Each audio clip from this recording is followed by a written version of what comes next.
अरहंत सिद्ध सुर उपाध्याय साधु सर्व अर्थ के प्रकाशी मांगलिक उपकारी है।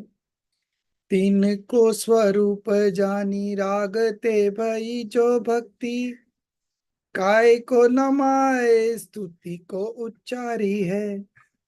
धन्य धन्य तुम्ही से काज सब आज भयो कर चोरी बारंबार वंदना हमारी है। मंगल कल्याण सुख ऐसो हम चाहते ओ मेरी ऐसी दशा जैसी तुम धारी है। ओ मेरी ऐसी दशा जैसी तुम धारी है।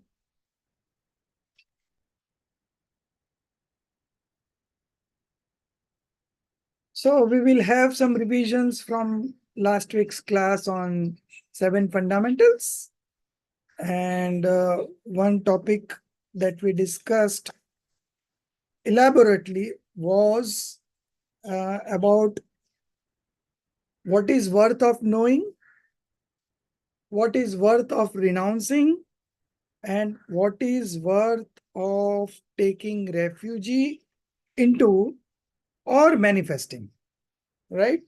Hey, Gnei Upade. So we had discussed this at length in the last class, and this is very important from the perspective that knowing the fundamentals properly leads to right belief, and we are all striving to get that right belief. So we must be very strong on these 7 fundamentals. Our understanding should be very strong. And once you have understood these 7 fundamentals very clearly, then it becomes the next step would be to know these three things: what is worth of knowing, what is worth renouncing, and what is worth adapting or taking refuge into or manifesting. Okay. So yes, last class we had a very detailed discussion about this. So I think Roshni, you were not there. Yes, sir. We had guests at the house. I couldn't make it. And actually, today, I've left my work computer at the office. I forgot it, so I won't be able to come on camera, but I'm here. No problem. But did you go through the recordings? Yes, I did. Yes. Okay. So you would be a good person to ask what is worth knowing, what is worth renouncing, and what is worth taking refuge into, and what is worth manifesting. Okay, among the 7 fundamentals.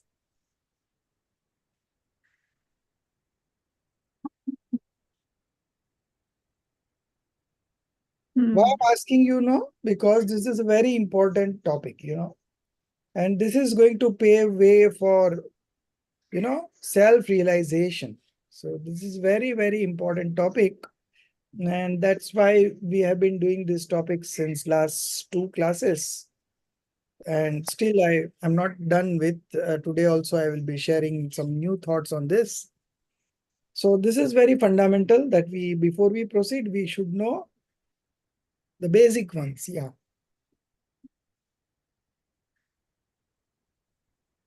You're not able to.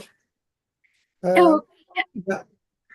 So it always makes a difference whether you are attending live or through recording. And that's why I insist on attending live.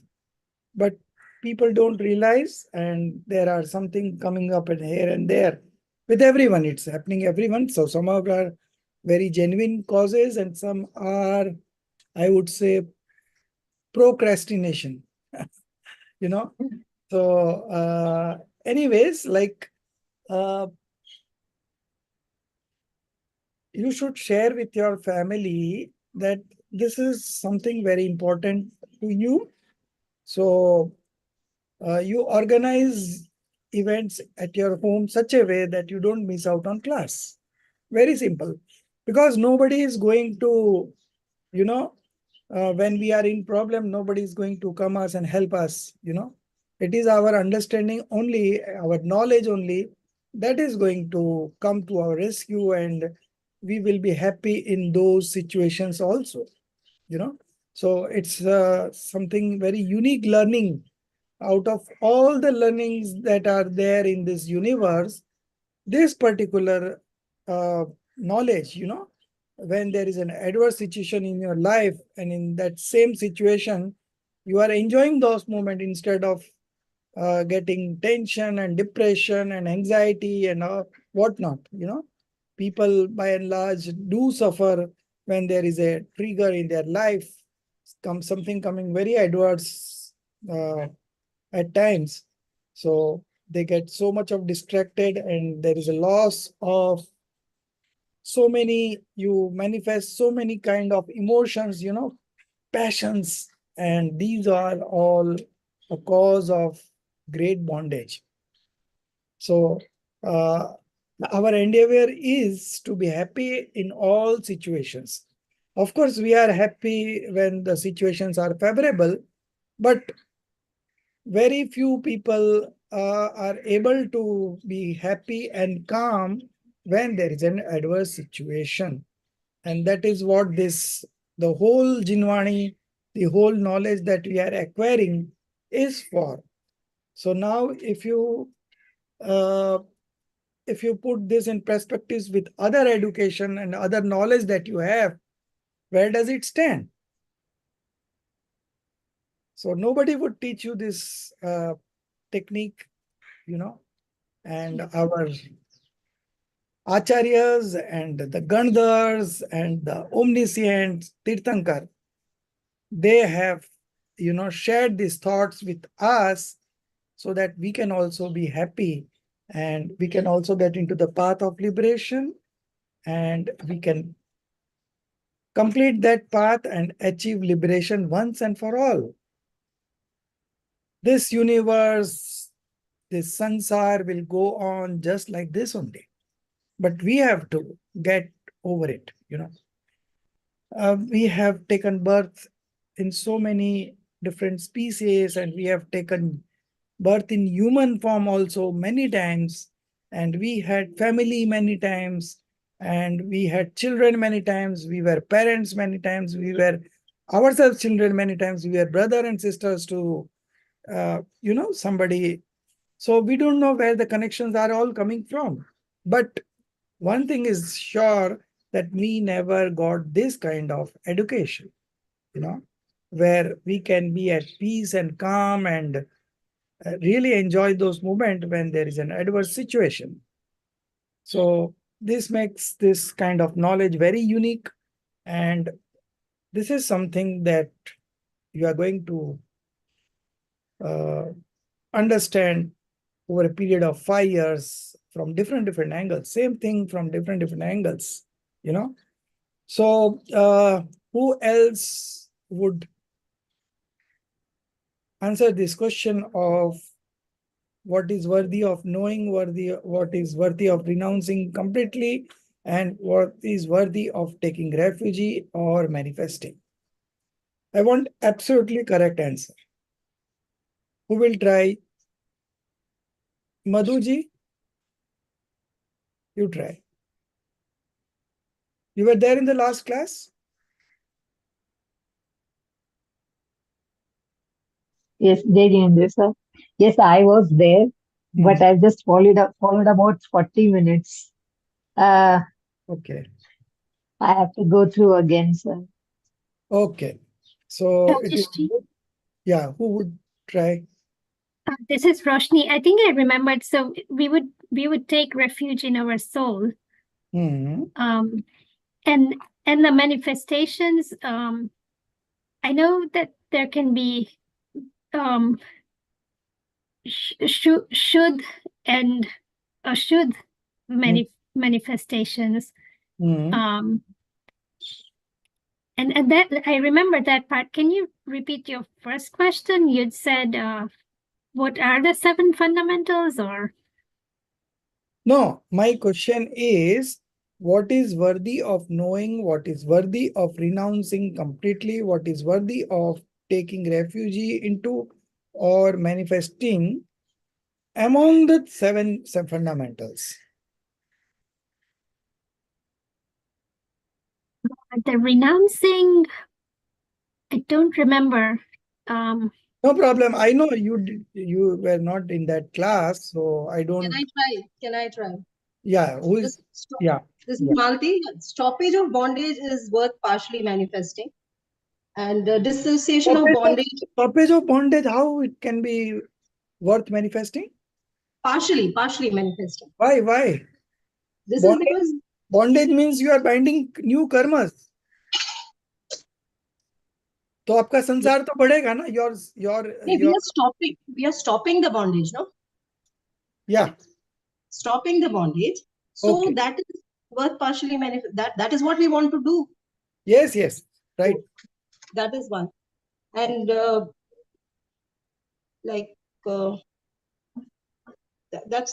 was the one which was most confusing. So that was what I focused on. And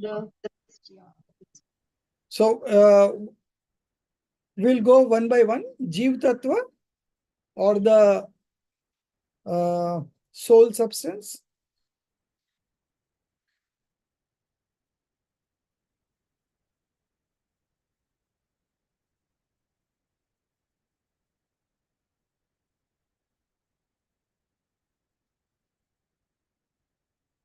Madam May Chow, you know everything. You just now share.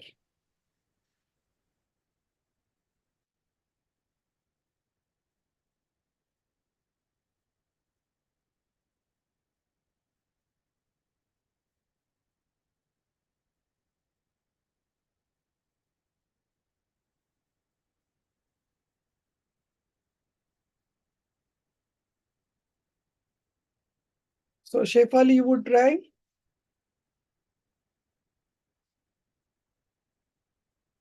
I want all the seven, you know. like non-soul elements are worth knowing. Yes. Yes, all the you go step by step. No, I want a complete answer, as I said. So influx of bondage is worth totally renouncing because we don't want any influx of any karma. Yes. Then the stoppage of influx is partially worth manifesting. Then the next one was one is we want to dissociate from bondage. That is of course worth manifesting. That is what we want to do. Yes. What is now worth manifesting? There are three categories. Either it is partial or it is complete. Yeah, but this is a complete manifesting. No. Dissociation is partial. Partial. Okay. So Sir, I've not been attending since 2 classes. Not understanding it. So when you don't attend classes, I know there are some urgencies always here and there. So then you catch up on recording, and these are some of the very serious classes going on. So if you understand this, you will understand everything other thing, you know. Yeah, sir, I was traveling abroad and messaged you also. Now this week I'll be catching up with the recordings. So now you catch up this recording and you make a notes yourself, you know. Your concept clarity is also in this chapter. And yes, sir. Now, Samyak ji, you have joined late now, but we were discussing about the seven fundamentals. And among that, what is worthy of knowing, what is worthy of renouncing, and what is worthy of taking refuge into or manifesting. You tell me the correct sequence. Among the seven fundamentals, okay? Yeah. So starting with Jeev. First, I would say, what is worthy of knowing? All the seven. All of them, yeah. Yeah. So that would be our first statement. So soul is worthy of taking refuge. All the seven fundamentals are worthy of knowing. Now, when you know something, then only you can make a decision whether it is worth renouncing or it is worth adapting. Hey, Upadi. Okay. Yeah. Now go ahead. So soul is worthy of taking refuge. Yes, very good. And stoppage of influx and Non-soul. Second fundamental is non-soul. What is non-soul? not non-soul is worthy of knowing. Yes, only knowing. Yeah. Generally, all the 7 fundamentals are worthy of knowing, but this non-soul element is only worthy of knowing. Yeah. Yeah. Third one. And influx and bondage are worthy of renouncing. Very good. And then stoppage of influx Yes. and like nirjara is worthy of partial manifesting. Very good. Very good. And then moksha is worthy of taking refuge. Soul. Refuge, again, you have done. Sorry, yeah, last one. So soul is worthy of taking refuge. That's the last one. No, moksha. Last fundamental's name is moksha, liberation. Oh, total manifesting. Yes. Liberation is worth of totally manifesting. Okay. So Yeah. now you have almost done it correctly.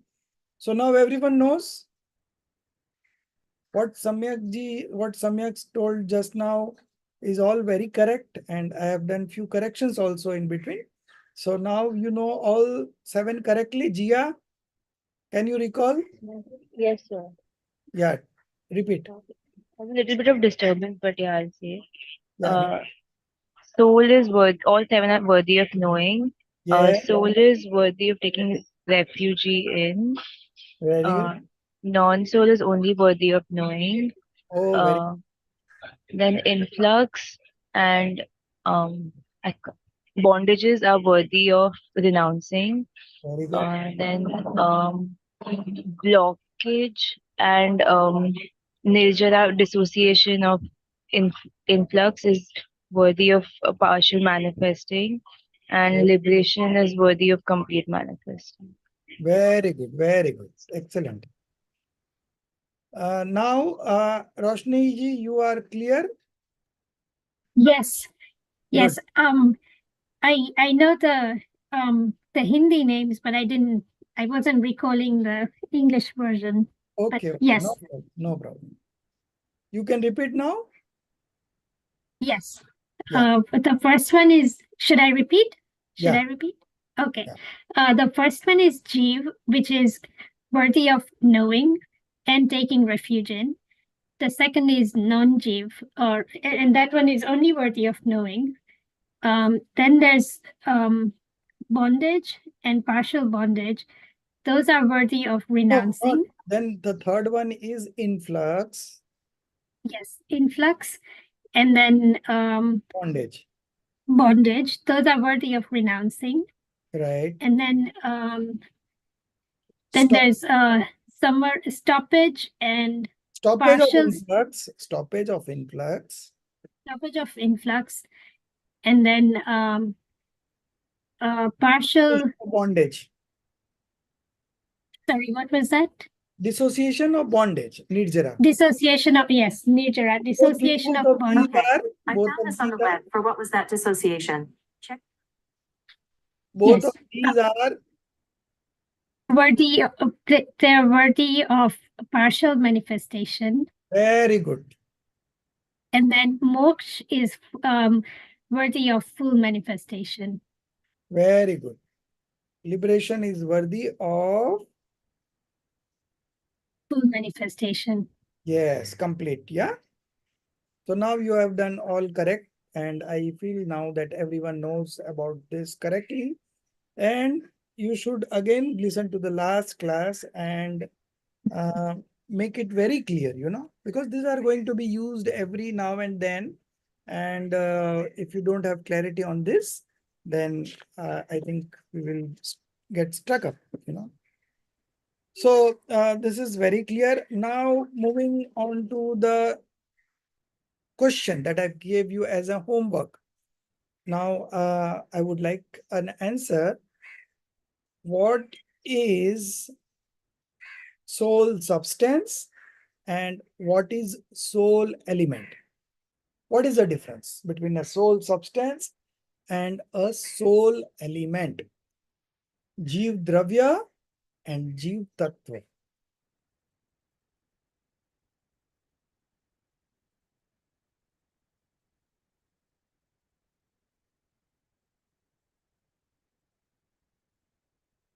So this was my question for homework. If you have thought on these lines, if anybody wants to try, I would like to give a chance. Otherwise, I will, of course, explain it.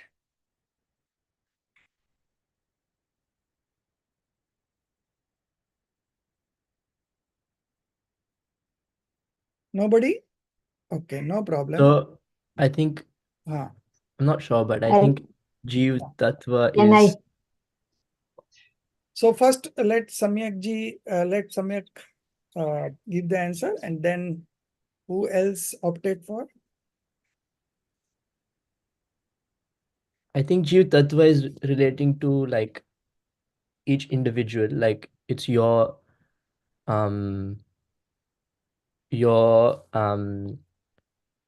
own like gyan and your own focus, whereas Jeev Dravya, it just relates to all the Jeevs in the This is one of the answers. Very logical. This is one of the answer, but I wanted to highlight something else, which Sir, is, can I try? yeah. Sure. I think what Samyakji said was right. And then also Jeev Dravya is a collection of gun, or a collection of qualities like knowledge, gyan and happiness and all that. And Jeev Tattva is it's the paryay or the manifestation of Jeev. No. So, Okay. anyone else? Okay, I'll just share, So, just understand it that Jeev Dravya or the soul substance is the overall picture or the overall thing. Okay. Now, out of this substance, there is one called substance itself. Then there is qualities or attributes, and then there is modification. All these three put together is the whole substance. Okay. So when we say soul substance, means the whole substance. It includes its qualities and modifications. Okay. Now, out of this whole substance, when you are focusing only on the substance part, so you have substance part, you have attributes part, you have modification part. Okay. These three things. Out of this thing, when you are primarily focusing on the substance part, it is called Jeev Tattva, or the substance element. Okay. Not substance element, soul element. Okay. Soul substance and soul element. So soul substance is the whole thing, and out of that whole thing, there is one part that is substance. That another part is the qualities, and the third part is the modifications. Okay. These three things put together is the whole substance. Now, what would be the pure substance, or what would be the pure soul? Okay. Now, to get into that, we have to remove the modifications. Okay. So modifications are maybe pure modifications or impure modifications. That doesn't form the part of substance. It's different from the substance. Okay. So it is devoid of modifications. It is devoid of divisions of attributes. Okay. So there is knowledge, there is perception, there is bliss, there is power, there is so many other qualities. There are infinite qualities. Okay. So when we describe each quality, separately, then it is called division of qualities or divisions of attributes. Okay. So the division part is not a part of the pure soul or pure substance. Okay. So now both the soul substance and the soul element, both are different from external things. Okay. So external things is common across both these things. They are not the part of either soul, whole soul substance as a whole and the pure soul. Okay. So these are not that part. So now if I want to say soul substance, okay, the whole part, then I would say it is devoid of external things. First part, it is devoid of modifications, all types of modifications, whether it is pure or impure. Then the third part is it is devoid of divisions of attributes. Gun Bhed. It is called in Hindi, we call it Gun Bhed, divisions of attributes. Okay. So this whole soul substance consists of, there are no external things. That is the first part. It includes all types of manifestations, whether it is pure or impure. It also includes all types of divisions of attributes. Now, this is the whole substance. Out of this whole substance, you have to focus on the pure substance, pure soul. And that is what is going to solve our problem of unhappiness. And that is what, when we take shelter into that, we manifest happiness. Okay. So our work is that much that the active consciousness, is involved in 5 sensory objects. Okay. Now to bring that active consciousness from those subjects to the soul is the effort, is the only effort that we need to put in. We all are soul. We all have qualities, equal qualities, even Siddh Paramesti, the one who has got liberated, he is also having the same number of qualities that we have. And also the one sensed being, he is also having the same number of qualities that we have and that what the liberated souls have. So there is, as a soul, there is no difference. Now, each of these contains infinite qualities. Okay. Infinite qualities. Each and every soul. Not a single soul is greater and not a single soul is inferior to any other soul. All are equal. Okay.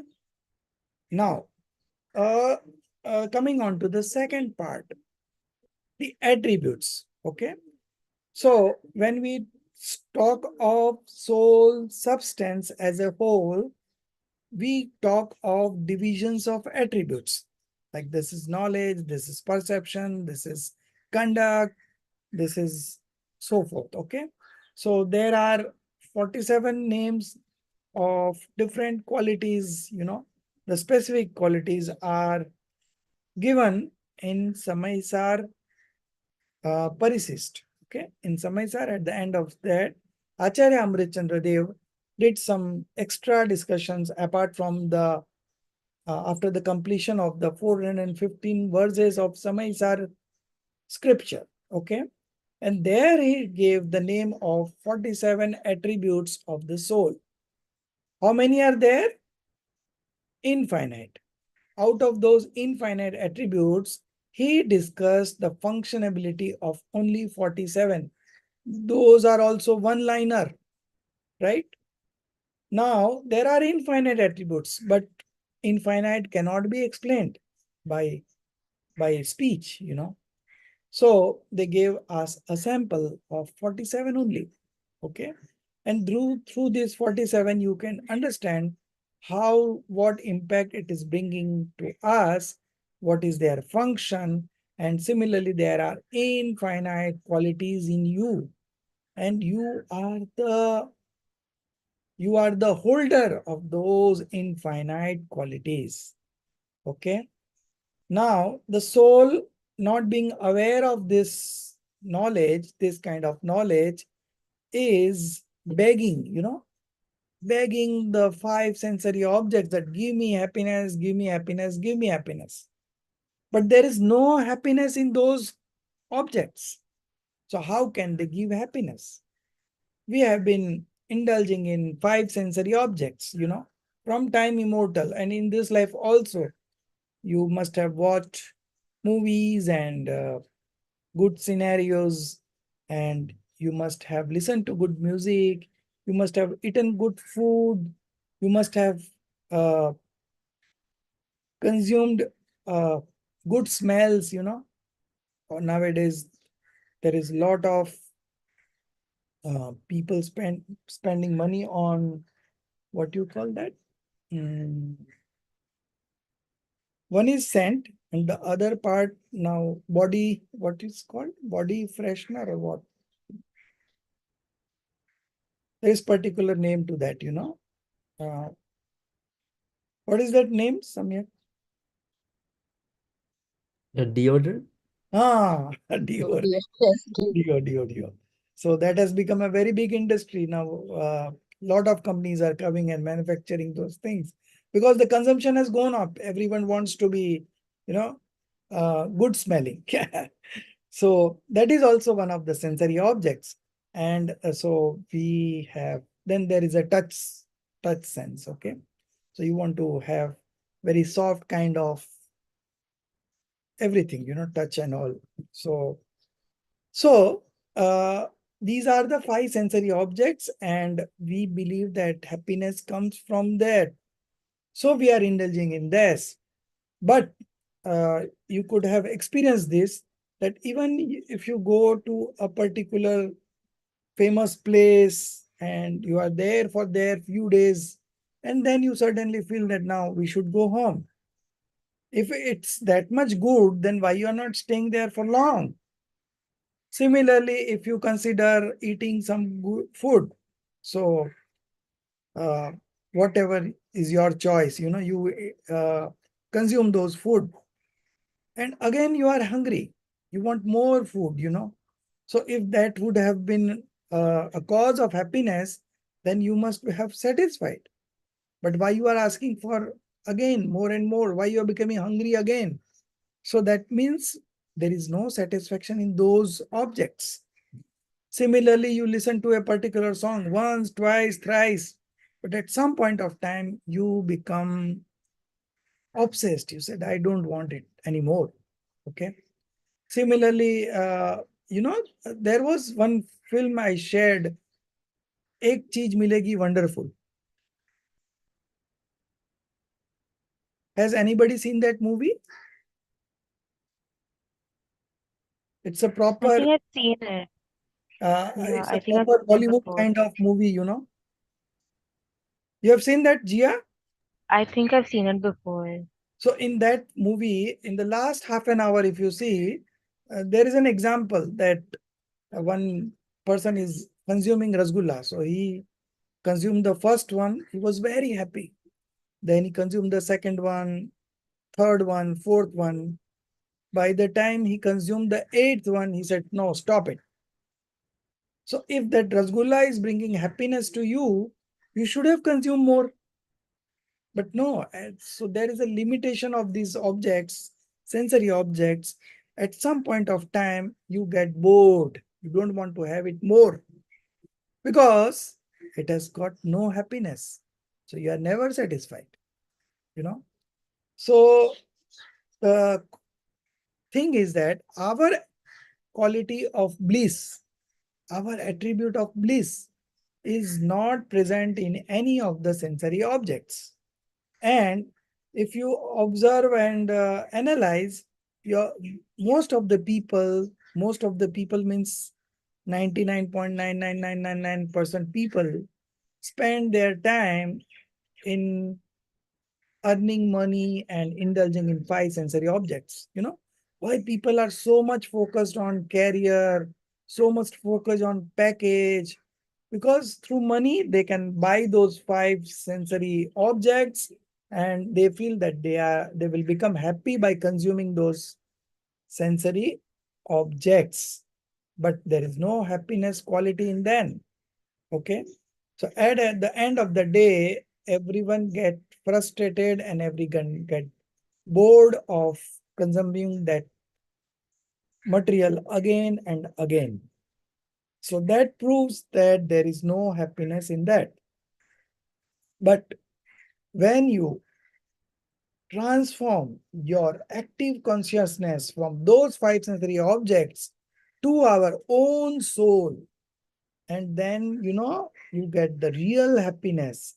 And that is why this active consciousness, once he tests this elixir, it is called elixir, amrit. So once he consumes that, once he tastes that elixir, that active consciousness wants to go inside the soul time and again, because he had tasted that eternal bliss, and he knows the difference that what the sensory objects was offering in terms of happiness, and what this eternal bliss, experience of eternal bliss, he can realize the difference. So we are all longing for happiness, but we don't know where is the happiness. That is the first part. And even we are all studying and we know that our happiness lies in our soul, then we need to know how to get into our soul. Okay.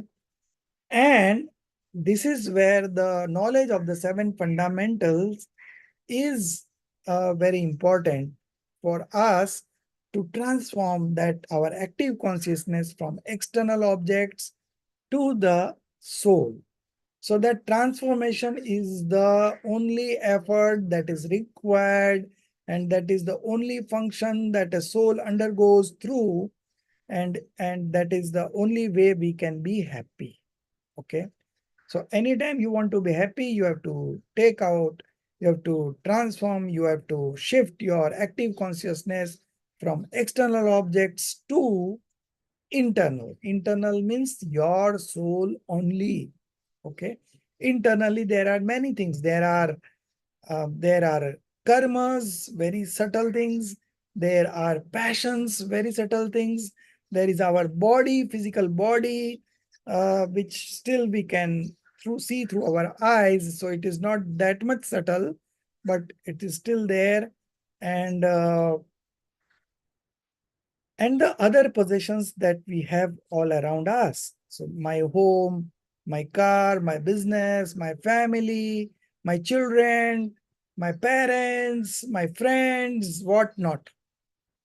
So we have longing for so many other things, but we never realized that soul is the only substance, only object worth knowing, only object worth taking shelter into. Okay. So only object worth taking shelter into is our pure soul. And when we connect to that pure soul, the happiness, the flow of happiness automatic starts. Okay. And that is how we experience eternal bliss. We cannot see the bliss, through our eyes. It is very subtle. But the omniscient sees everything. Okay. So there is someone with omniscient knowledge, he can know everything. He can see the innumerable space points of a soul. We cannot see it. But the feeling that we can experience of the eternal bliss, it is through this feeling, the experience, that we can come to a conclusion that this is the soul. So we cannot see soul just like we see objects through our eyes. Okay. But we can experience it, and the only checking point that we have is the happiness that comes from within, and that feeling we can experience. Okay.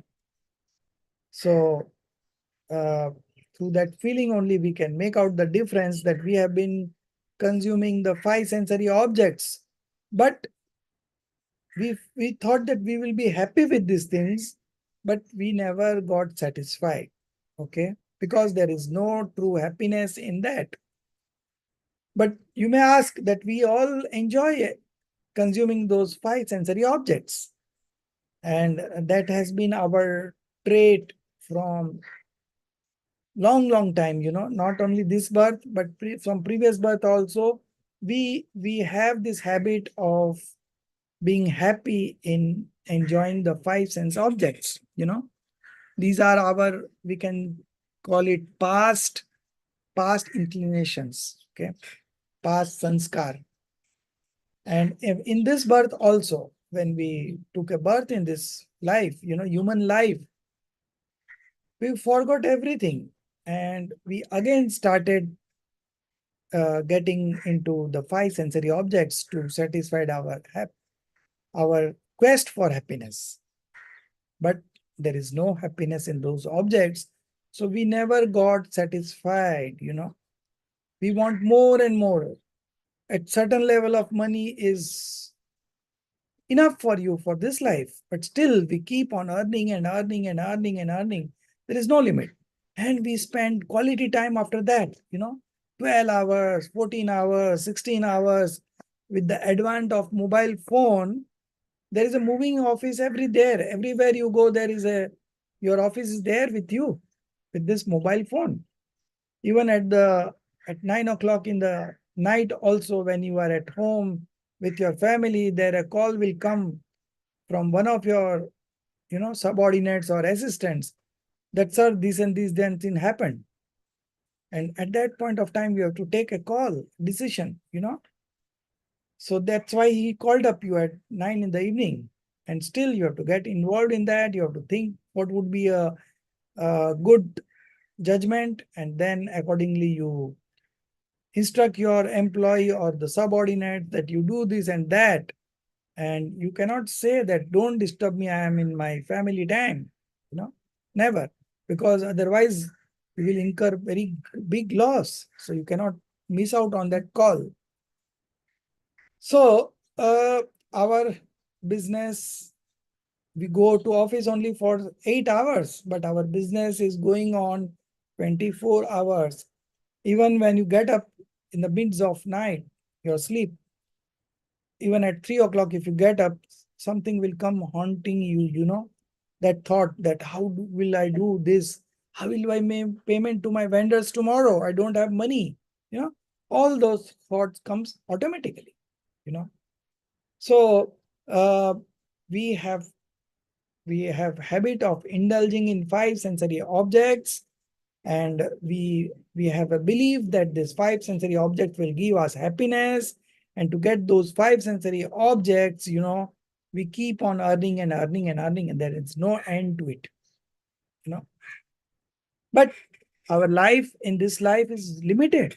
We never know when we will leave this body and go away from this life, human life, and take birth in some other life. So our time is limited.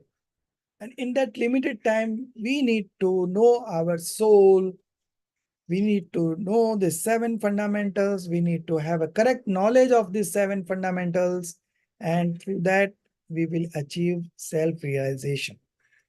So now moving on to the next topic, So we were discussing, I'll just finish that topic, between soul substance and soul element. So soul element, first I'm talking about, first I should talk about soul substance, the whole thing. So soul substance is something that is different from the external things, okay? But it includes pure and impure modifications. It includes divisions of attributes. Clear? Now, the soul element is something that is devoid of external things, that is devoid of all types of modifications, that is devoid of all kinds of divisions of attributes. That is the pure soul. That is where we should take refuge into, that is where we should take shelter into, and that is where we should concentrate, focus, stabilize in that particular thing, and that is what is going to bring happiness to us. Okay. So now we have established where we need to focus. Okay. Where we need to take our active consciousness from external things to this soul. And this soul substance is complete in itself. It is never incomplete. And it is quite powerful and capable of doing its own functions. It does not take help from any other external objects because it is complete in itself. Okay. And I am that pure soul. And that pure soul contains infinite attributes. But we don't go into the divisions of attributes. We take all those attributes as a whole. So this soul is a mass of infinite attributes. Okay. So that is where you need to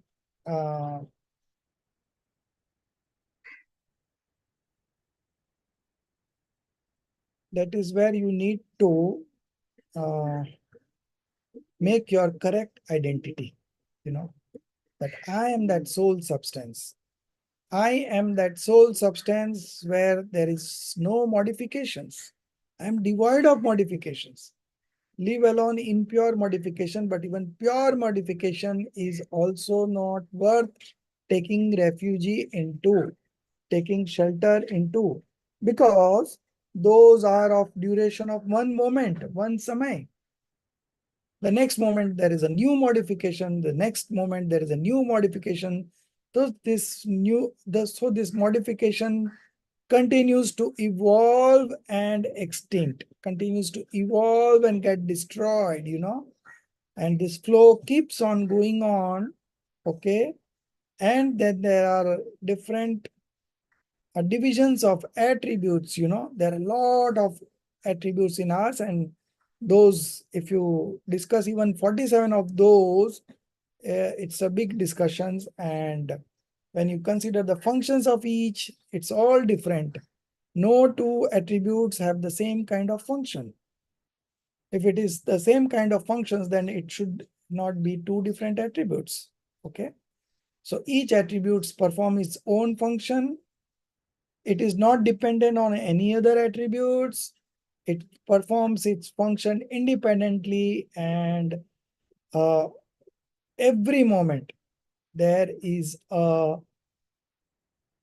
modification coming out of these attributes. Okay. So this is our enterprise, and this is going on. We are there since time immortal, and we are going to remain even in liberation as it is. Okay. So this is something which we need to identify ourselves with. And once we identify that I am the soul, and that is where the time when our active consciousness transforms from external, the active consciousness was focusing on external things.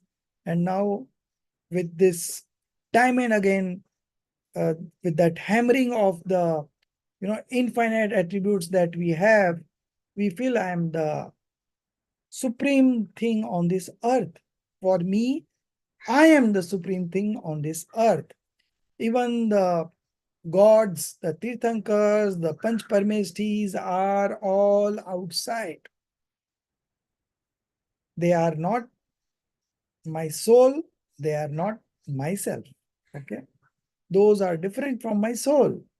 And my soul is something that I want to connect with, There is no other connection that I want.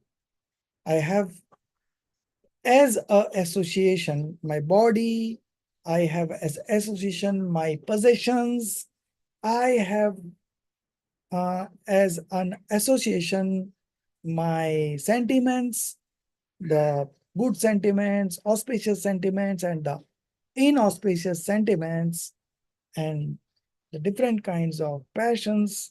I don't want anything. I want to focus on that my pure soul part.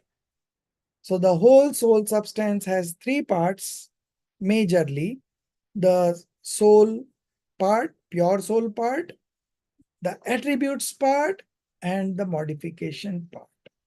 Now, out of these three, we need to focus on the pure soul part. Okay. So, after knowing the 7 fundamentals, when we, do the bifurcations, okay. So, on a day-to-day life, we encounter only 4 elements. Which one can anyone name? The small, quick question. In our day-to-day life, we encounter, not only we, each and every soul encounter these 4 elements. And Lobh, Man, Maya, that one. no, there are 7 elements, okay? So when we talk of elements, it is tattva. Jeev, ajeev, asrav, bandh, sambandh, nichara, moksha. Soul, non-soul, influx, bondage, stoppage of influx, dissociation of bondage, and liberation. Okay. So out of these 7 fundamentals, on a day-to-day life, on day-to-day basis, you encounter 4 fundamentals. Now tell me, which are they? Asra, Bandh, Samvar, Nirjara. Samvar Nirjara, it's not everyone has manifested. That's true. That's true. So once you manifest this, you become a learned soul, okay? And there are learned souls there, I don't deny that. But for a mundane existence, for a common people soul, that I'm talking about all the souls in this universe. Not only, I'm not making any distinctions between a learned one and a ignorant one, okay? Now we're taking generally. So on a general basis, you encounter 4 elements. Which are they? Is it Jeev, Ajeev, Very Ashrav, Asrav and? and bondage? Oh, very good, very good, correct. So we encounter on a daily basis soul. Soul is available all the time. It is a part of our every modification. Whether you are an ignorant one or you are an enlightened one, every soul in this universe, in their modification, every modification, this pure soul is giving you, it's present in every modification. Only the problem is that we never focus on that. We never identify that. So the first step would be the identification of the soul, and the next step would be the focus, concentration. Okay. Only 2 things we have to do. First step would be the identification. The second step would be the concentration. Okay. Only 2 things. And that is the whole of the path of liberation.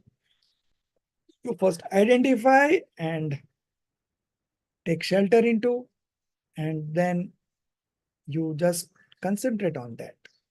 So before concentration, before meditation, you need to identify that object where you want to meditate, So we have to first find the pure soul, and that is where we want to concentrate. So when you have not found the pure soul, your your belief attribute, your belief attribute or the faith attribute, it is still functioning. So you have either thought your body to be yourself, you have either thought your emotions to be yourself, you have either thought your positions to be yourself. So we have done, we have identified ourselves with many other things, but we never identify ourselves with our own soul, which is also giving us, which is along with those other materials, it is also giving us in every modification a chance to connect. Not a single modification is devoid of a connection to our soul. Okay. So it is common across all the souls of this universe, whether you are a one sense being, two sense being, three sense being, whatever. The soul is still there, no, sorry, I made a mistake. It is across all the five sense being with mind. So one who has a mind, they can identify the soul. One who doesn't have a mind, they don't have scope of manifesting pure modification. Okay. So they have only one-way traffic. Whatever the karmas come into fruition, they have to experience it. They cannot stop the karmas coming in. There is no effort that can work in those circumstances. Okay. Only those people who has mind with them, along with the five senses, they are capable of putting in efforts. Okay. So most of the time we are not having our mind with us, so we don't have any scope for doing anything for us. Only in those life where we are with mind and the five senses, there we have a scope to make a choice, there we have a scope to understand, there we have a scope to acquire this knowledge, discriminative knowledge, and practice that discriminative knowledge, and then you are able to connect with your pure soul, and that is where the modification of experience comes in. Okay. So you have to experience that moment. Okay. And once you experience it, then you become an enlightened soul. So from an ignorant soul to enlightened soul, you have to just take refuge in your soul. And before taking refuge into our soul, you have to identify its nature, how it functions, and there are 7 different elements. So this soul has been making mistakes since time immortal. He is connecting to influx and thinking that I'm connecting to the soul. So there is a mixture of these elements going on since time immortal. So now when you identified 7 differently, then there is no mixture. You are identifying 7 separately. That is the time where you can practice descriptive knowledge. And that is the time where your path of liberation will begin with the self-realization. Okay. So now everyone knows what is to be done. Yeah, your question, Roshni. I struggle with this. You said that when we have mind, we can make a choice, and that's what makes it possible for us to start going on the path of liberation. Right. But I think Jain scriptures also say that whatever is meant to happen is meant to happen. So are we really making a choice, or is that path already chosen for us? So there are 2 perspectives to these questions, Why so much of preachings and all? Why the Tirthankar gave a preachings? Why the Tirthankars gave a sermon? If that was so much of automatic, there was no role of efforts, then why would have they given us sermons? Why the acharyas have written scriptures? Because they themselves were knowledgeable. But they wrote the scriptures where that's with that intention that somebody who would, who I'm not getting anybody in my connection whom I can transform this knowledge. So we are writing the scriptures that someone would come and read these scriptures and get enlightenment. You know, so our acharyas have been so much of compassionate for us to write these scriptures, and through these scriptures only we are having this knowledge. So if the efforts were futile, if everything was fixed, then what is the purpose of giving these sermons? Answer, Roshni ji. So I think that, well, there is no purpose then, which probably implies that. So the correct answer is that there are, for every action to happen, there are 5 factors. How many? 5. 5 factors. Now this is something I will teach you in the 3rd sem, but still the question has come up, so I have no choice. I have to tell you that for every action that takes place, for every modification that takes place, there are 5 factors that are a cause of that action. Now, what are these 5 causes? 5 karan kya hai? Okay. So just write it down. So this is something you will have to remember every now and then. So the first one is the nature of substance. Swabhav. So we are also a substance and we have our own nature. Okay. So the first one is the swabhav, or the nature of substance. The second one is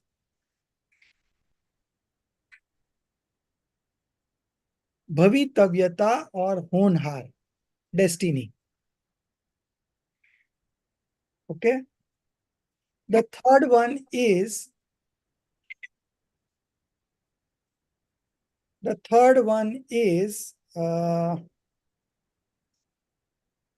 time, kal labdhi. Okay.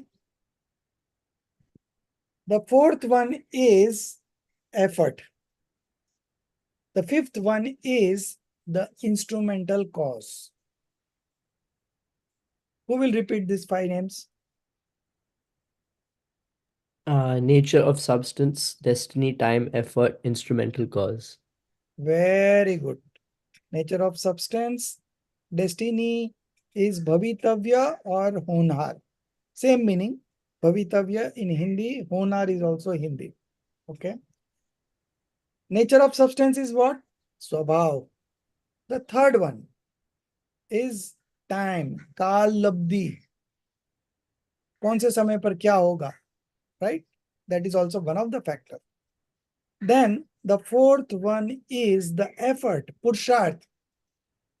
And the fifth one is the instrumental cause, nimit. Okay. So every action, for each and every action to manifest, these 5 causes are always there. But while talking, we have limitations. I can talk about any of the one at a time. I cannot talk about 5 causes simultaneously. Can anyone talk 5 causes simultaneously? No. I will talk from one perspective. Okay. Roshni, you understand very nicely. So when I talk from the perspective of efforts, then these sermons are relevant. Okay. There is a path of liberation that Panchparmeshti has shown us. They have walked on that path and they got liberated. And they showed this path to us, that you also follow me And if you follow me, you will also get liberated. So if the effort was futile, then there was no need to that. Those who are destined to get liberated will get liberated. Why there is so much of preachings and so many scriptures have been written by acharyas, and when they write, they used to write in talpatris, and it is so difficult to write in talpatris that in one of the scriptures it is mentioned that their neck got bent while writing. And it is not easy as we write through pen in paper, so smoothly we can write down, and to write on talpatri, it's very difficult. Any one of you have seen this original talpatri? Somebody who had gone to south, Mulbadri and all in India, there are still available these talpatris, the actual scriptures that were written on these talpatris. And what acharyas used to do? They used to write on talpatri and go away because they don't carry those along with them. It is the householders, the Sravaks, that have taken care of these talpatras, and and that is how the scriptures has come to us. Samaisar was written 2000 years ago by Kunkunda Acharya Dev.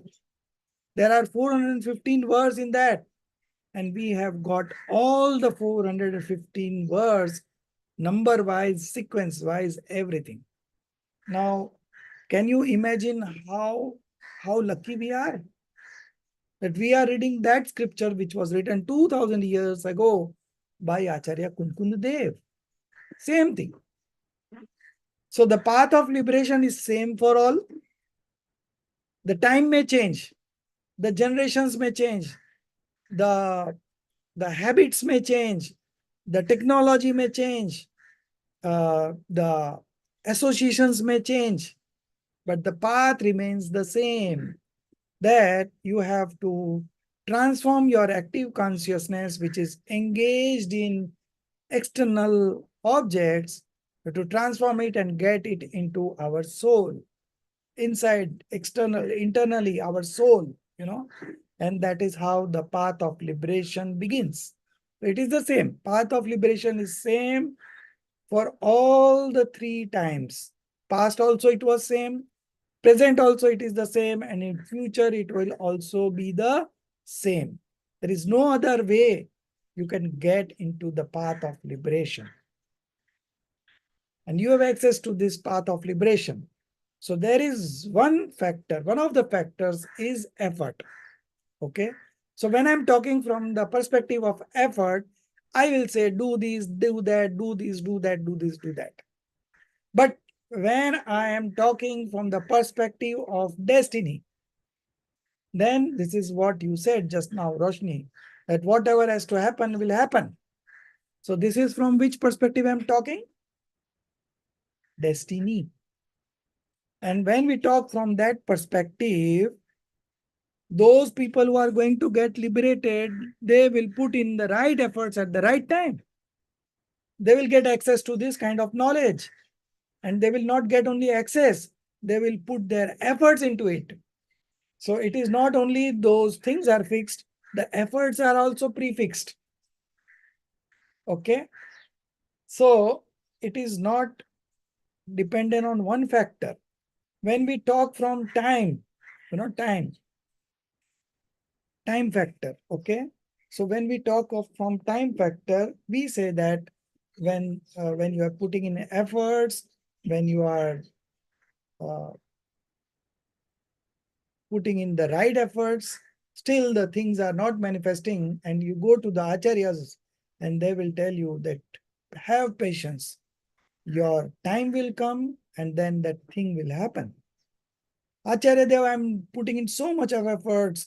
I'm putting in 18 hours a day into these scriptures, and I'm manifesting, and I am thinking on those lines, contemplations and reflections and everything I'm doing, Acharya Dev, but I'm not still getting the right belief. then what Acharya will say? That wait, have patience.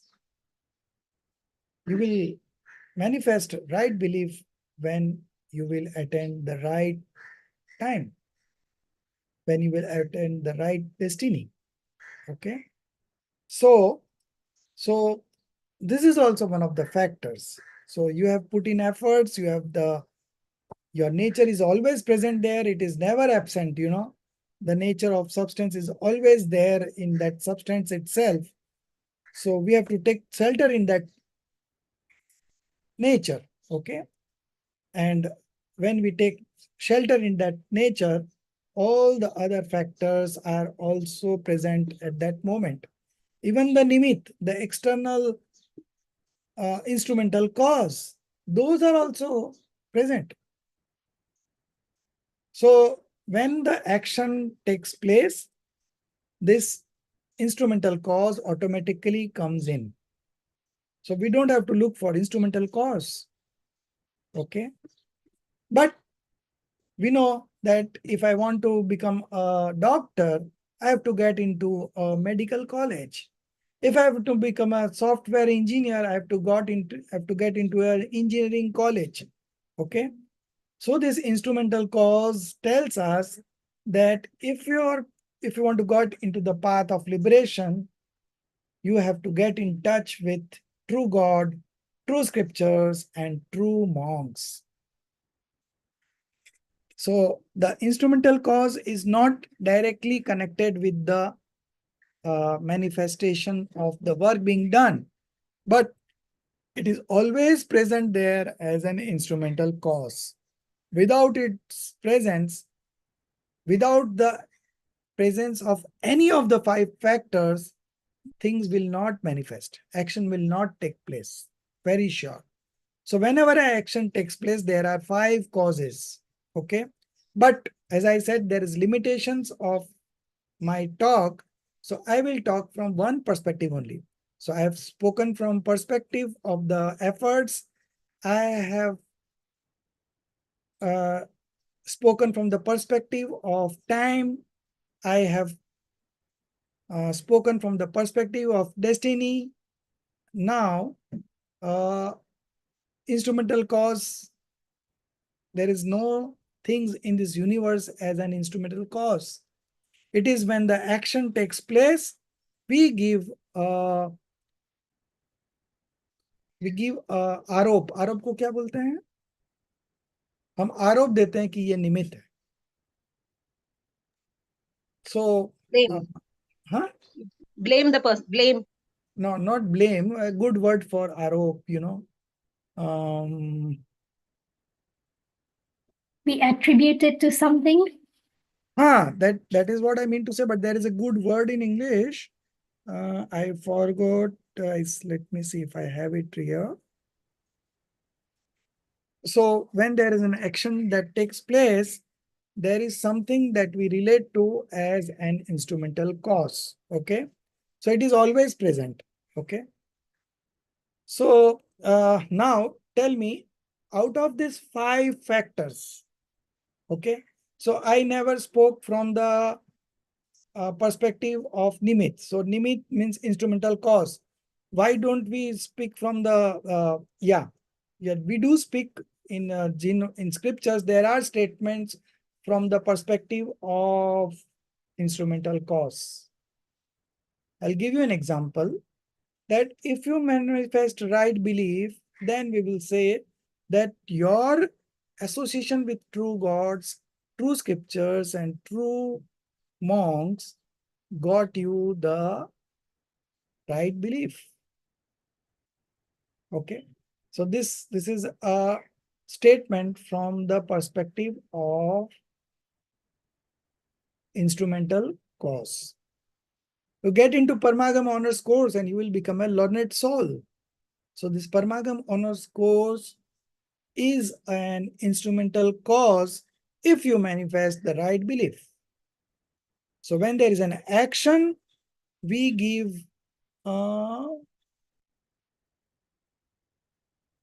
credit to the instrumental cause. Credit is also not the right word. I'm not getting the right word still, but I'm trying to find, So we give credit to that. So you don't have to look for any instrumental cause because it will come automatically. Okay. Now coming on to the last factor, the nature. So the nature of substance is always present. So the work should have taken place, but it is not the only cause. There are other factors also. So our nature is there all the time. Still, there are other factors that comes in, then only the work takes place. So we need destiny, we need time, we need to put in right effort, and we need to have instrumental cause. Then our this nature, along with that nature, the whole action will take place. Now, my one question, very simple question. You have to just think on this line. Okay. Out of the 5 factors, which is in your hand and why? Effort. Next part, why? Through the correct knowledge, sir. Matlab, right belief. Because all the 4 are not in our hand. Your nature is always present. So if the action would have to take place, it will then anyway take, because your nature is always present. Destiny is not in your hand. It comes automatically. Time is not in your hand. It comes automatically. When the work takes place, we call it destiny. The work that has happened, we call it destiny. And the time at which that work has happened, we call it as the right time. Okay. So the nature is not in your hand. The destiny is not in your hand. The time is not in your hand. And instrumental cause is in your hand? No. Instrumental cause is, there is nothing called instrumental cause in this universe. When the action takes place, the one that is helpful in that cause, we put it as an instrumental cause. Okay. So now if you have to manifest right belief, okay, we'll take the example of that right belief. Okay. So your nature is always there to manifest as a right belief. Your nature is always there. If it would not have been in your nature to manifest as right belief, you would have never manifested. Okay. No soul would have got liberated. So right belief is what something you can really manifest, and that's why the efforts are there. So for the action to take place of right belief, the nature is always present. The destiny is the work that has happened of right belief. The time is the time, right time when the action has taken place. Instrumental cause, what would be the instrumental cause? The absence of delusion. Because of delusion, we are not having the right belief. So the absence of delusion karma, okay? Absence of delusion karma is the instrumental cause. So you can do anything about the karmas, because karmas are matter substance. So what a soul can do in a matter substance? Nothing. No connections, right? So when you put in the right efforts, which is in your hand, the destiny will also come, the time will also come, the nature is anyway always present, and the instrumental cause will also come. So that's how we connect. Okay. So the main thing to remember about these 5 factors is, even I am talking from one perspective. Okay. The other 4 factors are always there to complete that task. If any one of the factors is not present, the task will not happen. the action will not take place. Are you there all? Understood? Yes. Yes, So sir. Yes. So, sir, now we got a correct answer to your question, that in our scriptures it is always mentioned that whatever has to happen will happen. And so what is the point in putting in efforts? Did you get that Yes. answer to that question? Yes, I did. Thank you. Now you tell me, what is the answer? The answer is that there has to be at least one of 5 factors. And sometimes sometimes destiny works, but other times there are 4 other factors which need to work. Nature of substance, Kal-Labdhi, Purusharth, and then Nimit. So either one of those 4 has to happen. No. I'm sorry. Who will correct this? I think for action of right belief, the nature and destiny are always present. No. And First tell me that for any action to take place, how many factors do you need? Roshni ji is saying one of the factors. What is your answer? wouldn't you need all of them? We need all of them. You cannot leave any one of the factors.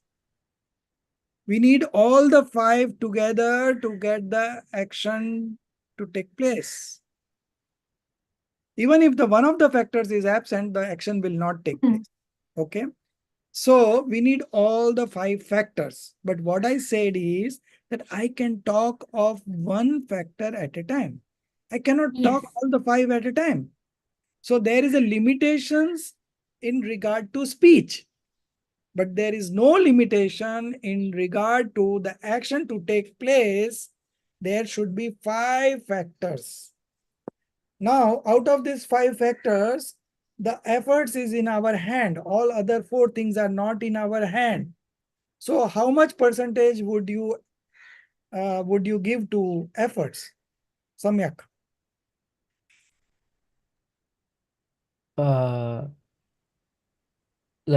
Sorry, I don't get it.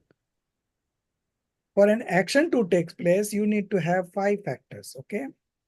Now, out of these 5 factors, 4 are not in our hand. Nature is not in our hand in the sense that it is always present. So why the work has not happened? Then destiny is not in our hand. We cannot alter our destiny. We cannot create our destiny. Okay. Time is not in our hand. Right. Then the instrumental cause is anywhere not in our hands. Okay. So only efforts in our hand. Now my question is, how much percentage you would put into efforts? You can say that 5% for nature, 10% for these, 15% for these, or you can say 100% on this. Out of the 5 factors, you divide and tell me what would be the ratio of efforts. Well, given that the others, you can't control them. So you would want to put you would want all of it to go into effort, because that's the only one that you can control. But my question is, for the action to happen, there are 5 factors required. Yeah. I'm not sure exactly how it would Huh? how you would split them up. I'm not sure what ratio exactly you would split them up in. Okay. 100%. Can I try some? 100%. Okay. Can Madhuji, you I tell. try some? Madhuji will Yes. tell answer. Since we have taken Manushiyoni. Pardon? Since Manushiyoni we have taken. We have taken birth in Manushiyoni. So this is the time where we can put full effort to renounce for any action, or for that matter, any action. Saif Ali, what is your opinion?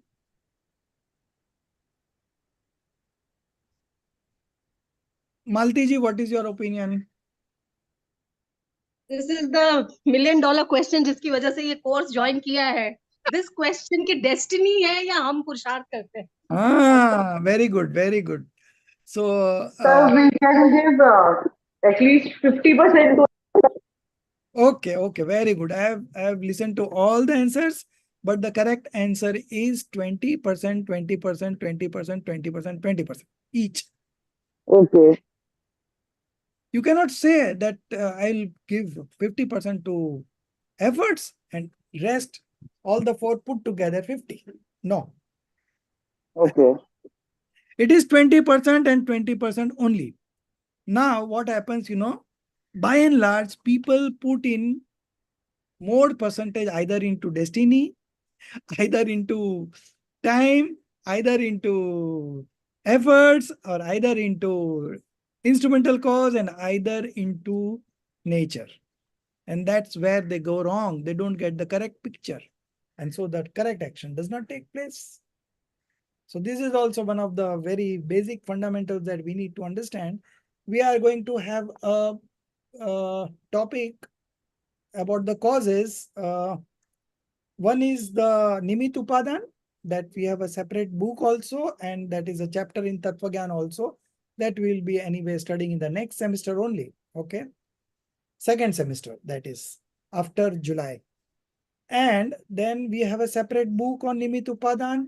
Then we have a chapter on in Tattva Gyan about Shat Karak. 6 cases. Nimit Upadan is principal cause and instrumental cause. Okay, so these two are the chapters. And the third one is about these 5 factors. All these 3 chapters says the same thing, only the words are different. So I don't want to load you with much confusion about the other topics. Now we just understand these 5 factors. So for any action to take place, there is an equal importance of all the 5 factors. But when I talk, I can talk from one factor only, from the perspective of one factor only. So I can talk that, you want to manifest right belief, go to the right God, right scriptures, and right monk. Go to mandir, go to swadhyay, go to do swadhyay if you want to manifest right belief, because these are the causes of right belief, instrumental causes. Okay. So I can say like that, and it is 100% correct. Now for the same thing, somebody from, if I talk from destiny, when you will have right belief? When there is a destination. When my destiny will come, I will manifest the right belief. From the time perspective, when my right time will come, I will manifest right belief. From the perspective of nature, so that nature of substance tells that the action will take place in this particular substance only. And that substance is always present. Okay. So from the substance perspective, we could say that since substance is always present, substance is not the only cause. There are other factors which works as a cofactors, we can say. There are other cofactors through which the action will happen. From the perspective of efforts, I will always say that when I put in the right efforts, I will get all the other factors coming to it, and I will manifest the action of right belief. Okay. So I can talk from any of the 5 factors, but the important thing is, even I am talking about from one perspective, you should understand in your knowledge that the action has taken place because of 5 factors and not one factor.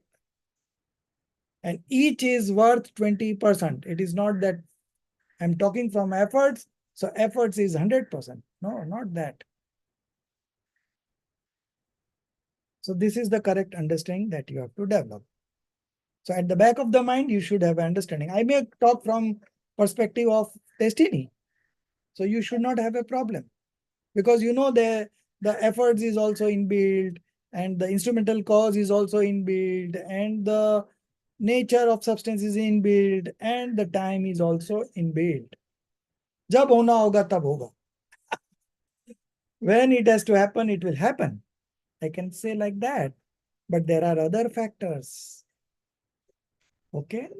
So, एक कार्य में अनेक कारण होते हैं. This is the famous line from मोक्ष मार्ग प्रकाशक by टोडरमल जी. एक कार्य में अनेक कारण होते हैं. But there he concluded that it is the efforts that is in our hand. All the four things are not in our hand. So you should put in the right efforts. Right efforts means you should follow the instructions of the Panch Parmeshthis, of the scriptures that has been written by the Tirthankars, the omniscients, the Gandhars, the Acharyas, the scholars, you should follow according to Jin Agna. Okay, Jin Agna, Jinendra Bhagwan ki Agna. Okay, so you should take, your actions should be taking place as per the instructions given by Jinendra Bhagwan. What you should eat, what you should not eat, everything is mentioned in the scriptures. You read the scriptures and get the knowledge. I will not believe. You can say, I'm putting a question that I will not believe unless and until I listen to the omniscient from my own ears. Now, what would you answer? What would be your answer to that question? We have the scriptures written by them. Or yes, that's good. What else?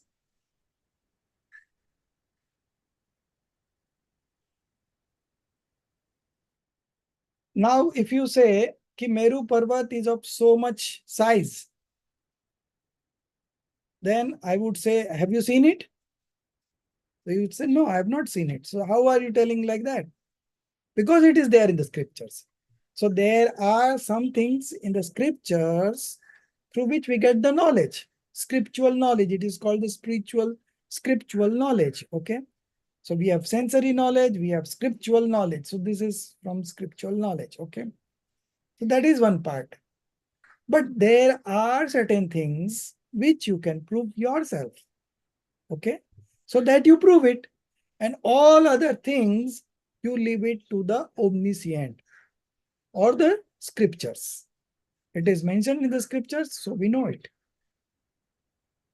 So there are certain things that you can experience, you can experiment and experience. Okay. And this knowledge about the 7 fundamentals is something that you can experience yourself. You don't have to go and ask anybody. So now you know 7 fundamentals, you know the exact nature of 7 fundamentals. Out of 7 fundamentals, how many are substance elements?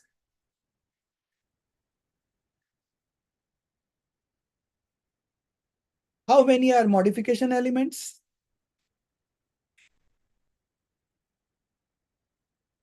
Quick. I want very fast answers. Two are the main substances and the other 5 are non-substance. Other 5 are modification of the 2 modifications. Okay. So main 2 substance is what? Jeev and Ajeev. Yes, soul and non-soul. Okay. No, soul element and non-soul element. And the other 5 are? Ashra, Bandh, Samvar, Nirjara and Moksha. That is the stoppage of influx, disassociation of karmas, liberation, influx of... So first you have to say influx. Influx. Bondage. Then bondage. Stoppage of influx. Dissociation of bondage. Then dissociation of bondage and liberation. Liberation. Okay. Liberation. So all these 5 will have 2 viewpoints. One from the soul and other from the non-soul. These 5 are extensions of 2 substances, soul and non-soul. Yeah, modifications. Yes. So these 5 are modification substance. So these 5 are modification elements, and they will have 2 perspectives, one from the soul, one from the non-soul. Non-soul.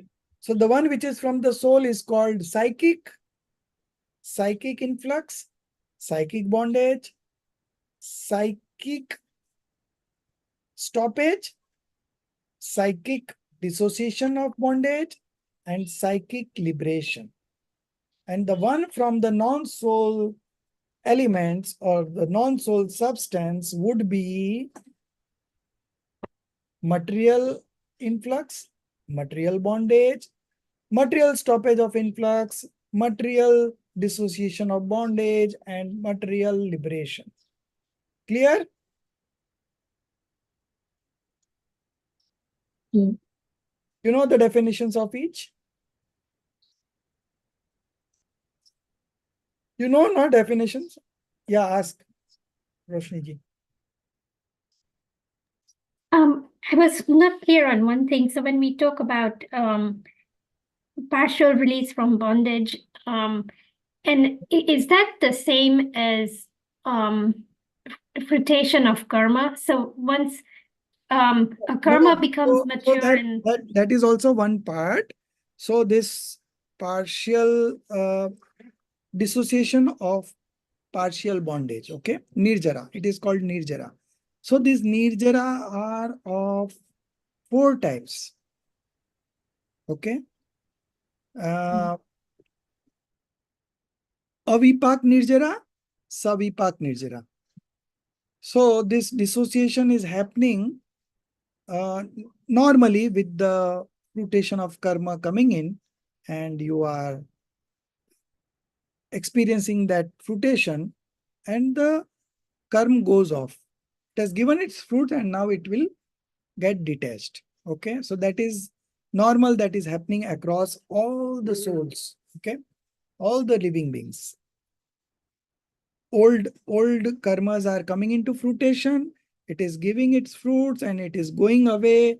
New karmas are binding. So this is a normal routine with each and every soul. Okay.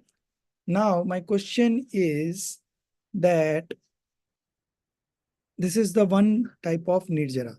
The other, this is called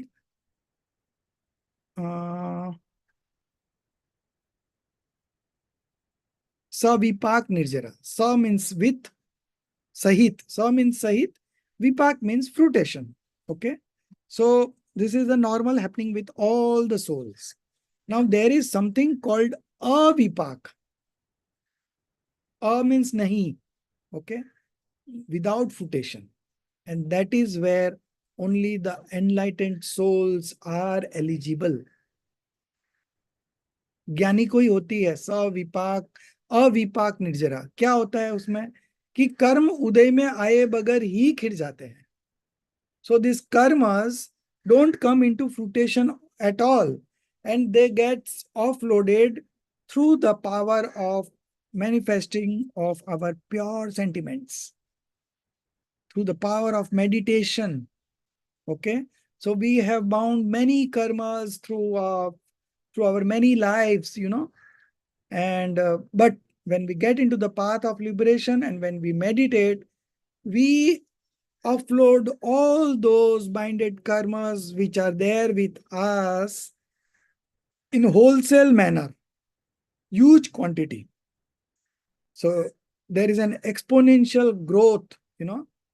So in the first time it is 2, the next moment it is 4, the next moment it is 16, the next moment is 256. So similarly, it gets offloaded. It is called Gun Shreni Nirjara. Keeps on multiplying exponentially. Okay. So we may have bound karms for since time immortal, but when we get enlightened, when we get this correct knowledge, when we manifest this right belief, we get into the path of liberation, and when we meditate, wholesale, all these karmas get offloaded. So the path of liberation particularly in this phase of time, is only 2-4 lives. It's very difficult in this life to get access to this kind of knowledge. But once you get this kind of knowledge, it doesn't take much time. You can get liberated in the next birth itself. In the next birth itself. And you can maximum will get liberated in normally in 2-4 births. Maximum is 15 births. So infinite births we have taken earlier. What is the value of 15 births, even if we consider that? Nothing, nothing. So it's like that. So you can get liberated by understanding the 7 fundamentals clearly. Okay. So this chapter is that much important that once you know the 7 fundamentals, now we are coming on to the last part about the 7 fundamentals. Okay. This 5 factors was not a part which I was supposed to teach you today, but because of the question of Roshni, I had to go deep into that, otherwise you would not have got answer to her question. Okay. So now we come to the end part of Can this. I interrupt, Yeah. sir? Yeah. Sorry. This five, no, nature of substance, destiny, Kal, and all this, all the 5, what does it come under? Causes of? Causes only. 5 factors. 5 I mean, causes. what is the heading? Path samvai. Hindi it is path samvai. In English you can call it as 5 causes or 5 factors. It is like that. Okay. Thank you, sir. And the parallel topic would be, as I said, ki only the names are different, but the technology is the same, is the Nimit Upadan. And then Okay. there is Shatkarak, 6 cases. Nimit Upadan is principal cause and instrumental cause. And 5 samvai. All are same things. We will teach you this in detail when that chapter comes in. So for now, you manage with this much only knowledge, and I think this is all what you need to move ahead with this 5 fundamentals, with this 7 fundamentals. Okay. Now we are coming on to this last part of the 7 fundamentals, that what would be a practical way of applying the 7 fundamentals. So I was touching that topic, but because of this 5 factors, we got into some other topic. Okay. So that my question, that the one that I was discussing is that in your everyday life, you encounter 4 fundamentals, right? We were there. Which are the 4 one? Soul, non-soul, influx, bondage. Okay. Each and every soul is in touch with all these 4. Now you know what is soul. I myself a soul, the one which knows and sees. Okay, the one which experiences misery and happiness is the soul substance. Non-soul substance is apart from soul, the other 5 substances are non-soul substance, and also the other living beings apart from me are all falling into the category of non-soul substance for me. Influx. Influx is the manifestation of delusion, attachment, and aversions. This is called psychic influx, and the material influx is the physical karmas coming in. Bondage. When you indulge in this delusion, attachment, and aversions, there is a bondage. This is called psychic bondage. And when you and material bondage is the karma that comes and gets attached with your soul in the same space point. So this is material bondage. Similarly, there is a psychic stoppage of influx, there is a material stoppage of influx, and so forth. So you, in your day-to-day life, you encounter 4 elements generally. Okay. Now, this stoppage of influx, dissociation of partial bondage, and the liberation. This you need to manifest. Now, how you will manifest that practically? So we'll start from there. In everyday life, you encounter 4 elements. Now, you know that this influx and bondage is worth renouncing. Why? Because it is a cause of misery right now and in future also. So it will give you misery feeling right now, and also the karmas bound by that. When it comes to fruition, you will again suffer from misery. दुख रूप है, दुख के कारण है. कौन? आश्रव बंध, influx and bondage. So when you take decision of that, then you don't indulge in that. Now, if you put your hand in a hot water, very hot water, the moment you put in, you just remove it.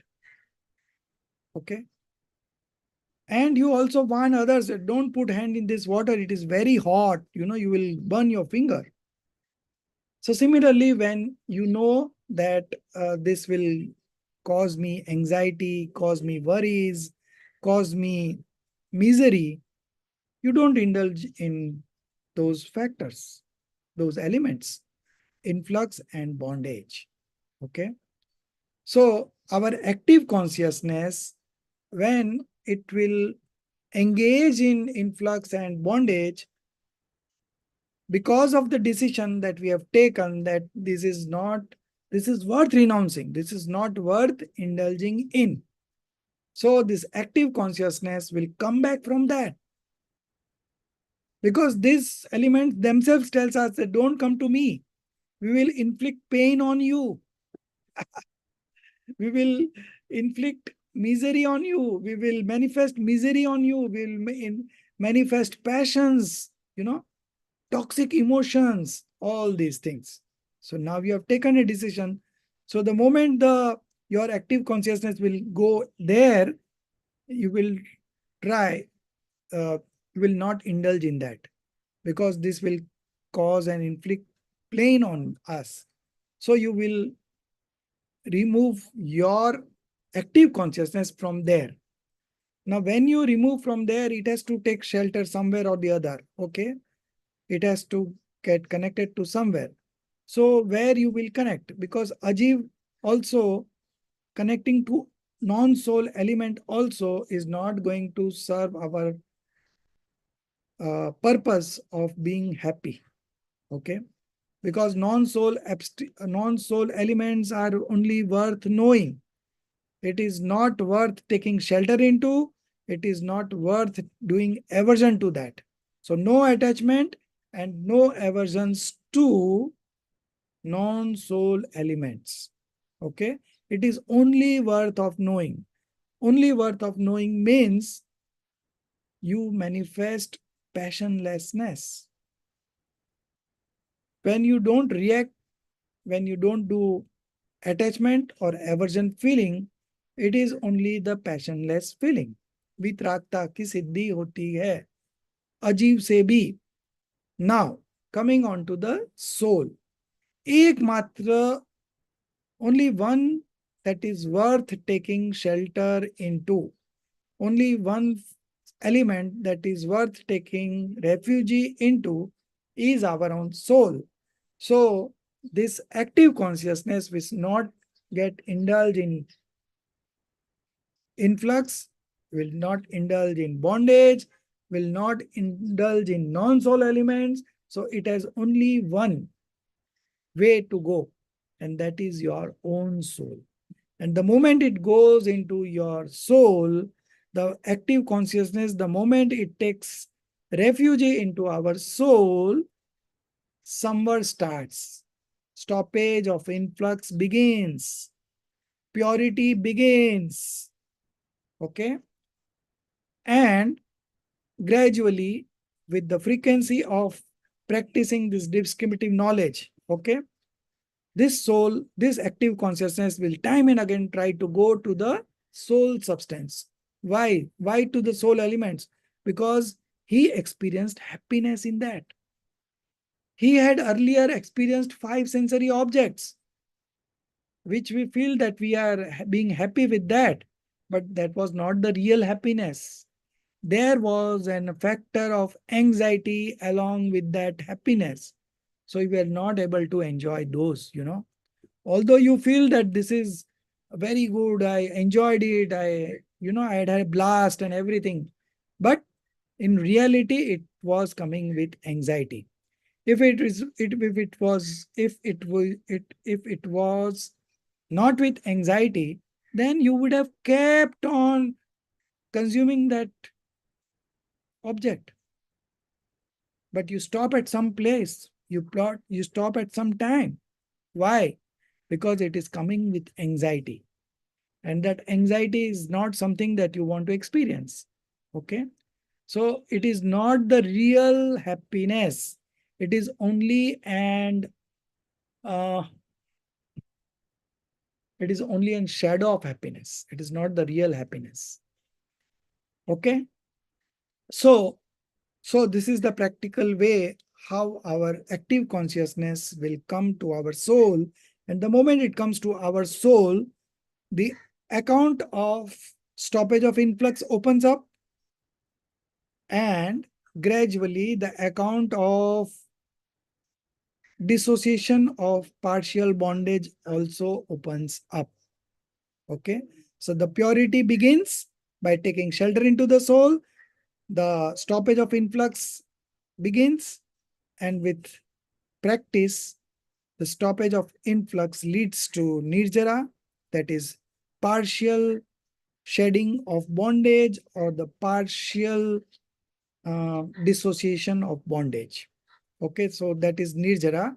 So this purity keeps on increasing, the impurities keeps on decreasing, and there will come a time when there will be 100% purity, and there will be destruction of 100% impurity, and that is the stage of liberation. Okay, so this is the practical way of knowing the 7 fundamentals and practicing it in our day-to-day life.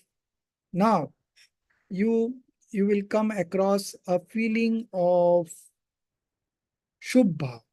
Example, I'm taking of auspicious sentiment. Because inauspicious sentiment, everyone considers to be not good, bad, okay, bad. But people from time immortal has this inclination towards the auspicious sentiment. But now you know the 7 fundamentals. So which account you will put in this auspicious sentiment out of the 7? Which account you would put in?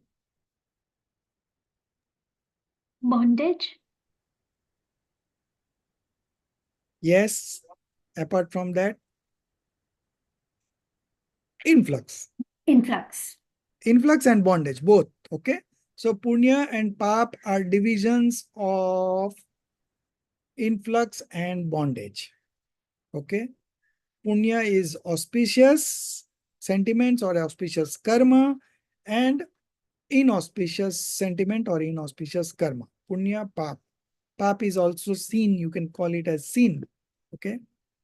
So now you know the accounting.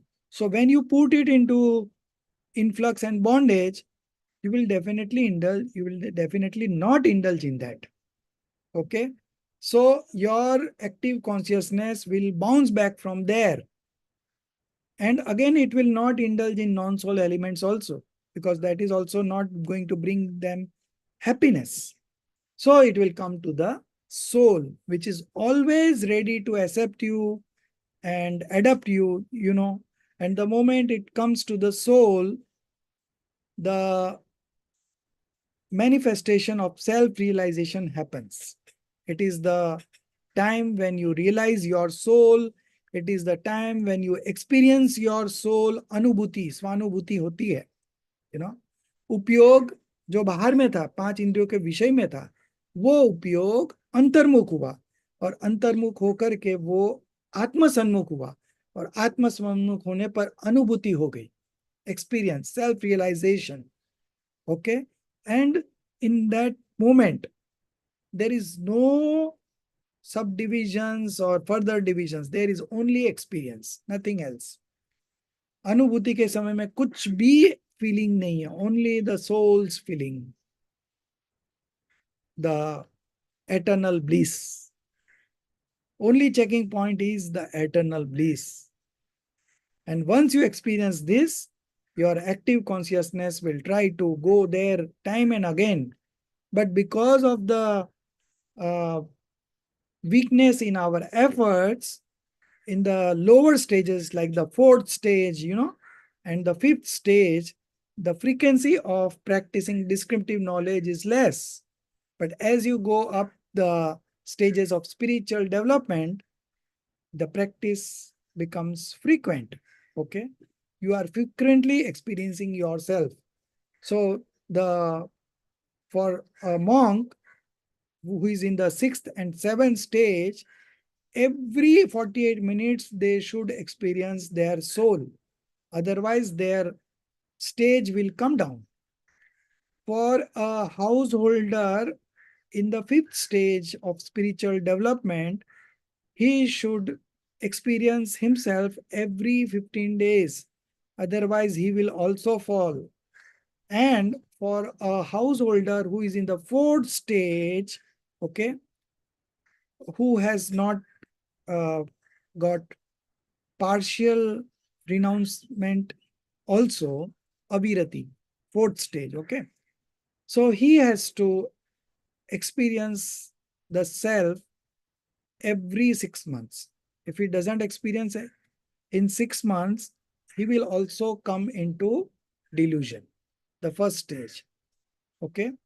So it is the practice of descriptive knowledge, and this descriptive knowledge can only be practiced by knowing 7 fundamentals, 7 different accounts. Don't mix up soul with non-soul, soul with influx, soul with bondage, okay.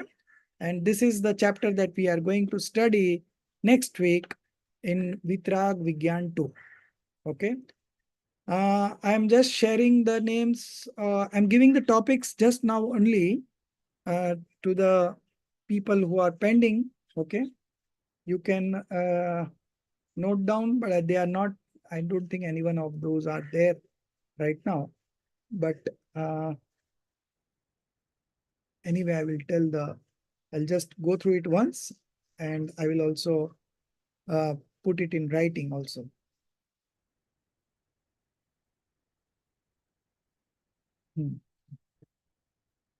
Anyways, there are 7 names: Smith, Amit, Karan, Janvi, Mukesh Bhai, Labdi, Sureshji, and Rita.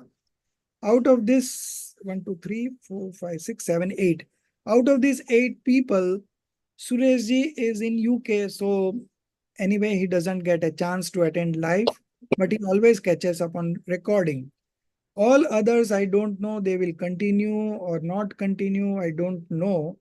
So I would request all the 7, Smith, Amit, Karan, Janvi, Mukesh Bhai, Labdi, Sureshji, and Rita, to call me once personally whether they want to continue or not.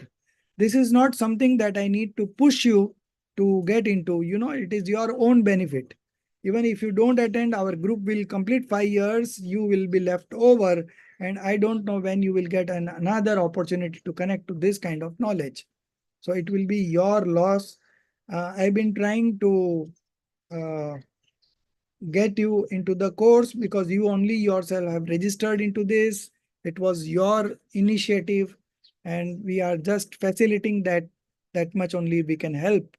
So I'll just share the names once I talk to them. And Sureshji, only the topic is already given, I suppose. So only 7 people are left over. So I don't think I have got 7 topics ready with me, and I'll talk to them and I'll allot the topics, or I will give the 7 topics. Let them If they want to do it, they let them do it. Otherwise, if they don't want to do it, I don't mind. So the poor presence is again a big factor. I don't know how you will clarify your doubts and all. And this is the way it goes. Everyone will not have access to this kind of knowledge. We are all special people, and that much I can say. We are all lucky people. So next week we'll start Vitrag Vigyan 2. Namokar Mantra is a self-study, so you should study all the chapters, and we will have, in terms of summary, if these 7 students I'm allotting topics of Namokar Mantra to them. So if they are, if they will share the recordings, that is okay. Otherwise, you read yourself. Okay. Which is it? So you complete your Gandharv and post it in the group by next week. Okay. So then, Sir. Yeah. You were asking Sir, anything, Madhuji? Yeah. Sir. Yes, this once you had put up this table for substance attributes and modifications. Yes. So can I have that, sir? Can you put it in our group? Group again? Yes, sir. Okay. Because I'm not finding it.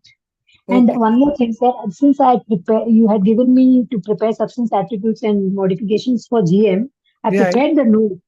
So we have to put the voice message, right? Yeah, you have to record it and put the voice message in the group. Okay. That should, the limit is 5 minutes, right? Yeah, 5 minutes. Even if you take 1 or 2 minutes more, I don't mind. But ideally, it should be within 5 minutes. Within 5 minutes. Yes. So kindly put the table, sir, because I'm not able to get it. Yeah, thank you, sir. And one more thing, which topic you will be taking in with Vitrag Vigyan 1? 2? 2, I will first start with 7 errors of 7 fundamentals. So just we have, Sambandhi Bhul. Yeah. Okay. Thank you so much, sir. निज निधि निज में बताई यह अनंत उपकार है, उसके लिए जिन वाणी माँ को वंदना सत